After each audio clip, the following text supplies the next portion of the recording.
千秋歲人王安石，別管寒針孤城華閣，一派秋聲入遼國。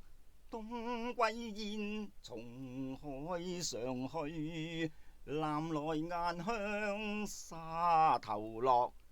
楚台風，雨漏月，遠如昨。無奈被些名利薄，無奈被他情耽擱。可惜風流總閒卻，當初挽留話表語，而今誤我秦留約。夢闌時，酒醒後，思量着。